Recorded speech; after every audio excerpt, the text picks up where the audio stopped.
ప్రస్తుతం rainy season కావటంతో దేశవ్యాప్తంగా వర్షాలు పడుతున్నాయి. పలు చోట్లయితే కుండపోత వర్షం కురుస్తోంది. దీంతో కాలువలు, చెరువులు పొంగి పొర్లుతున్నాయి. వర్షాలు, వరదలకు జంతువులు, పాములు ఆవాసాలు కోల్పోయి జనావాసాల్లోకి వస్తున్నాయి. తాజాగా ఓ పాము ఉత్తరప్రదేశ్ లో కొత్తగా నిర్మిస్తున్న ఓ ఇంట్లోకి వచ్చి కన్నంలో నక్కింది. అంతేనా, అక్కడ తనకు సేఫ్ అనుకుందో ఏమో గుడ్లు కూడా పెట్టేసింది.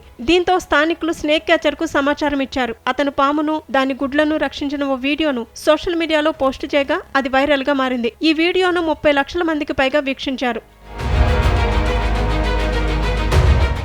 రంగంలోకి దిగిన స్నేక్ క్యాచర్ మొదట రంధ్రం చుట్టూ ఉన్న మట్టిని తొలగించాడు. ఆ సమయంలో లోపల పాము ఉందని అనుమానించిన అతను రాడ్ సహాయంతో దానిని బయటకు తీసి జాగ్రత్తగా ఓ డబ్బాలో బంధించాడు. ఆపై గుడ్లను బయటకు తీసి ఓ జాడీలో జాగ్రత్తగా పెట్టాడు. ఈ స్నేక్ రెస్క్యూ ఆపరేషన్ ను చూడటానికి స్థానికులు పెద్ద సంఖ్యలో అక్కడికి చేరుకున్నారు.